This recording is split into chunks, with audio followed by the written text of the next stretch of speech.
चरक संहिता सूत्रस्थान 21वा अध्याय.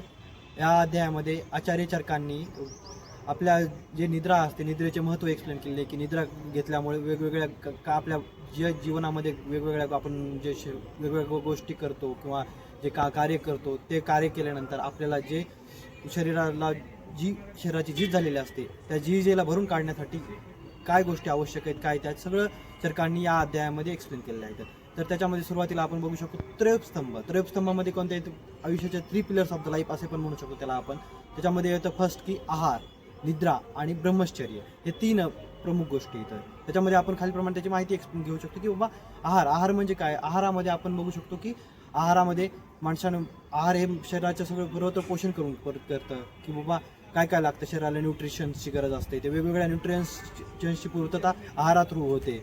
की नंतर दुसरं येईल की आपल्याला निद्रेमुळे काय होतं शरीराची जी आपण म्हणजे जे दिवसाच्या ज्या जडणघडणीमध्ये किंवा जे आपण लाईफमध्ये जगत असताना ज्या वेगवेगळ्या आपल्या गोष्टी घडतात की बाबा आपण काम करतो वेगवेगळे कुठे प्रवास करतो तर ह्या प्रवासामध्ये माणसाच्या शरीराचे काही जे सेल्स असतात त्यांची सगळ्याची झीज होते. त्या झीज भरून काढण्यासाठी माणसाला एक किंवा निद्रा आवश्यक आहे की निद्रेमुळे माणसाचे की सेल रिपेअर होणे किंवा जे शरीरामध्ये जी झीज झालेली आहे ते रिपेअर करून हे झोपेमुळे किंवा निद्रेमुळे होतं. आणि तिसरे की ब्रह्मचर्यामुळे काय होतं की शरीरामध्ये माणसाच्या एक स्टॅबिलिटी येते की त्याला संचेती पण म्हणू शकतो.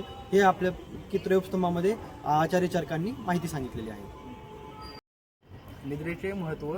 निद्रा सेवन केल्याने चांगले आरोग्य लाभते, शरीर तंदुरुस्त राहते, तसेच मन प्रसन्न राहते, वेगवेगळ्या व्याधी आपल्याला होत नाहीत. आता निद्रेचे प्रकार.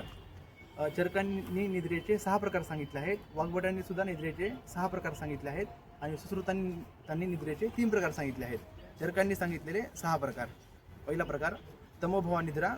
तमोगुणाच्या अधिक्यामुळे उत्पन्न होणारी निद्रा म्हणजे तमोभवा निद्रा. दुसरा प्रकार श्लेष्म समुद्भवा निद्रा. कफगुण वाढल्याने उत्पन्न होणारी निद्रा, तसेच कफदोष वाढल्यामुळे उत्पन्न होणारी निद्रा. तिसरा प्रकार शरीर मन श्रमसंभवा निद्रा. शरीर आणि मन थकल्यामुळे उत्पन्न होणारी निद्रा.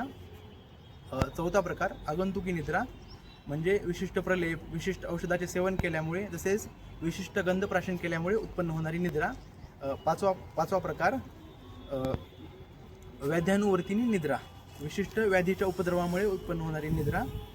6वा प्रकार रात्री स्वभावप्रभा निद्रा रात्री नित्यनियमाने येणारी निद्रा. मी तुम्हाला आज निद्रेच्या योग आणि अयोगाविषयी माहिती सांगणार आहे. याबद्दल माहिती देताना आचार्य चरकांनी सूत्रस्थान अध्याय 21 मध्ये असे वर्णन केलेले आहे की निद्रा यातम सुखम दुःखम पुष्टिकार्ष बलाबलम वृषता क्लिबता ज्ञानम अज्ञानम जीवितम नच. म्हणजेच निद्राचा सम्यक योग झाला असता आरोग्य प्राप्त होते, पूर्ण आयुष्य प्राप्त होते, वृषता तसेच बलवृद्धी होते. आणि निद्राचा अयोग झाला असता कृशता, दुर्बलता, नपुंसकता, विषयांचे योग्य प्रकारे ज्ञान न होणे आणि जीविताचा नाश होतो. जर अवेळी निद्रा सेवन केले, अति प्रमाणामध्ये निद्रा सेवन केले किंवा मुळीच निद्रा सेवन न करणे या निद्रेच्या 3ही प्रकार काल रात्रीप्रमाणे जीविताचा नाश करतात. जसे योगी पुरुषाला सत्यबुद्धीचा उदय झाल्यानंतर सिद्धी प्राप्त होते त्याप्रमाणेच योग्य ठिकाणी आणि योग्य वेळी निद्रा सेवन केल्याने देह आरोग्य आणि पूर्णायु प्राप्त होतो. थँक्यू. तर आता आपण पाहूया निद्राकाल. झोपेचा कालावधी हा प्रत्येक व्यक्तीमध्ये एकसारखा नसून तो व्यक्तीची प्रकृती, वय, व्यवसाय या गोष्टीच्या प्रभावाने सातत्याने बदलत राहतो. तर प्रत्येक व्यक्तीमध्ये निद्राकाल हा सारखा नसतो. नमस्कार, माझं नाव आहे अंकुश झाटे. माझा डॉक्टर काही निद्रानाशाची कारणे. आधी निद्रा निवारणाचे जे उपाय आहेत तेच निद्रानाशाची कारणे आहेत. तसेच आपापल्या कामामध्ये गुंतून राहणे, तसेच चुकीच्या वेळेमध्ये झोपणे किंवा वृद्धावस्थेमध्ये किंवा एखादा वेळ झाल्यावर सानिपात ज्वर, उन्माद, शोध आणि वाचिक काळामध्ये ही निद्रानाशाची कारणे आहेत.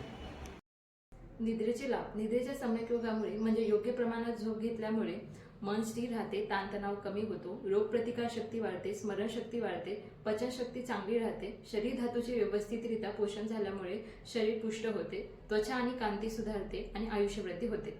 निद्रेची हानी. अल्पमात्रेत निद्रा घेतल्यामुळे अशक्तपणा, थकवा, चिडचिडपणा, मानसिक अस्थिरता, डोकेदुखी, डोळ्यामध्ये जळजळपणा निर्माण होणे, वातवृद्धी होणे, स्मरणशक्ती कमी होते आणि रोगप्रतिकारशक्ती कमी होते.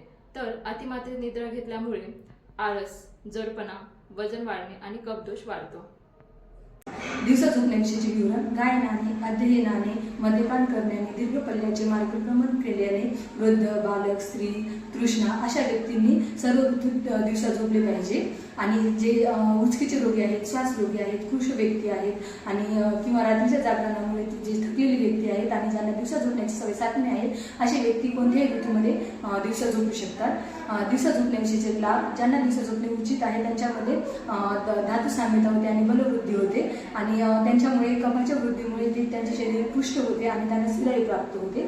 ग्रीष्म ऋतूमध्ये दिवसा झोपणे उचित आहे कारण त्यामध्ये रात्र लहान असते आणि शरीर वृक्ष झाल्यामुळे वातवृद्धी होते, त्यामुळे दिवसा झोपणे उचित असते.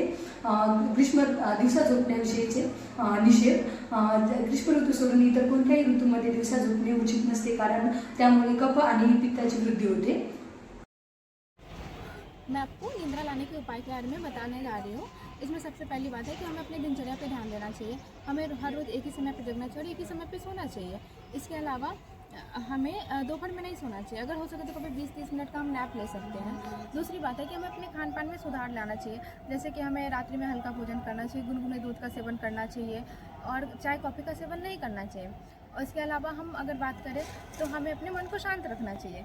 इसके लिए हम कर सकते हैं कि हम मेडिटेशन कर सकते हैं, एमिंग वॉक कर सकते हैं. इसके अलावा हम अच्छे अच्छे गाने भी सुन सकते हैं. चौथी बात है कि हमें मतलब कुछ औषधि का भी प्रयोग करना चाहिए. आयुर्वेदिक औषधि इसमें आता है ब्राह्मणी के सेवन से मन शांत रहता है. और इसके अलावा हम अपने सर पे गर्म तेल से मालिश भी कर सकते हैं. धन्यवाद. Sleep cycles are repeating stages of sleep that occur throughout the night, each lasting about 90 minutes and include light sleep, deep sleep, and REM sleep. These cycles are essential for both physical and mental health, as deep sleep helps the body repair tissues, build muscles, and strengthen the immune system, while REM sleep support memory, learning, and emotional balance.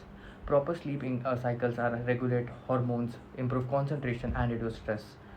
Getting uninterrupted sleeps allow the body to complete multiple full cycles, which is why both quality and timing of sleeps as just important as total numbers of hours slept.